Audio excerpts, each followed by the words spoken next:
Evangelho de Mateus, capítulo 5, versículos de 31 a 32.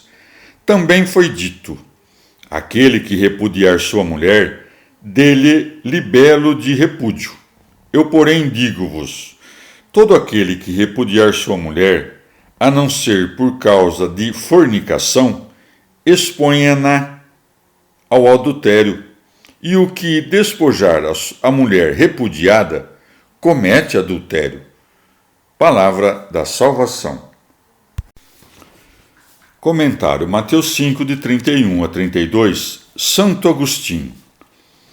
O apóstolo assinala os limites deste preceito, dizendo que deve ser observado durante todo o tempo de vida do marido, mas que, morto este, tenha a mulher licença para casar-se. E se não é concedida a ela permissão para casar-se com outro, enquanto seu marido, de quem se separou, estiver vivo, muito menos lhe será permitido cometer atos ilícitos ou relações vergonhosas com qualquer outro. Aquele que, sem repudiar sua mulher, vive com ela, não carnal, mas espiritualmente, não age contra esse preceito, pois os matrimônios daqueles que vivem em continência por mútuo consentimento são mais felizes. Daí vem uma questão. Já que nosso Senhor permite que se repudie a mulher em razão de fornicação, convém saber que tipo de fornicação é esse. Devemos saber se essa fornicação se refere àqueles que cometem relações sexuais ilícitas, ou se, como dizem as Escrituras, fornicação é toda depravação ilícita, 1 Coríntios 7, tal como a idolatria, a avareza ou qualquer outra transgressão da lei cometida por concupiscência ilícita. Mas se é permitido, segundo o apóstolo, repudiar a mulher infiel, ainda quando melhor seria não repudiá-la, no entanto, não é lícito, segundo o preceito do Senhor, que se repudie a mulher, senão por causa de fornicação. A infidelidade é a própria fornicação. E se a infidelidade é também fornicação, e a idolatria é infidelidade, e a avareza é idolatria, não se deve duvidar que a avareza também seja fornicação. E nesse caso, quem poderá separar facilmente da fornicação qualquer concupiscência ilícita, se a avareza é fornicação também?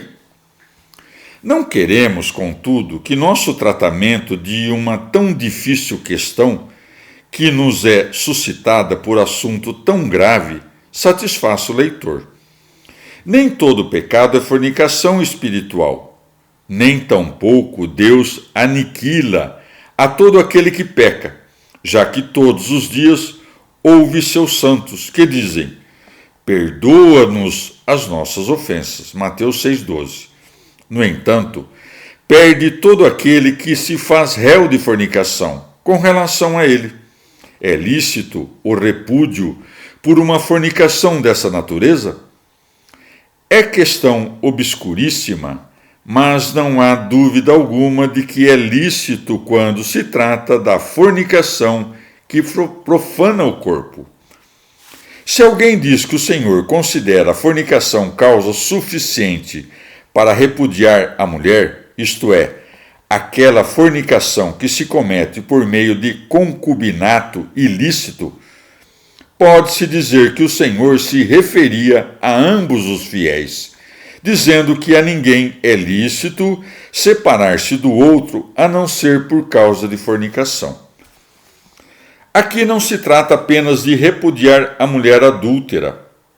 Aquele que a repudia o faz não só porque ela cometia fornicação, mas também porque era causa de fornicação para ele mesmo. Repudiá-la-ia, assim, não só em razão de fornicação dela, mas também da sua. Dela, porque fornica, e sua para que não fornique. Com igual razão, o marido a repudiará se ela lhe diz: não continuarei a ser tua mulher a menos que acumules riquezas por meio de assaltos. Ou caso recomende ao seu marido algum outro ato criminoso ou vergonhoso. Assim, aquele a quem a mulher disser qualquer coisa dessa espécie, se for um verdadeiro penitente, cortará de si esse membro que o escandaliza. Não existe coisa mais iníqua do que deixar a mulher por causa de fornicação, quando o marido pode convencer-se de que também ele é um fornicador. Nesse caso, dá-se o que Paulo disse aos fiéis de Roma: naquilo mesmo em que julgas o outro, a ti mesmo te condenas. Romanos 2:1. E quanto ao que disse Cristo, e o que desposar a mulher repudiada comete adultério, pode-se perguntar se, assim como aquele que se casa com ela comete adultério, de igual modo peca aquela com quem se casou. Ordena o apóstolo que ela prossiga sem se casar, ou que se reconcilie com seu marido, mas caso se separe do marido, diz o apóstolo que continue sem se casar.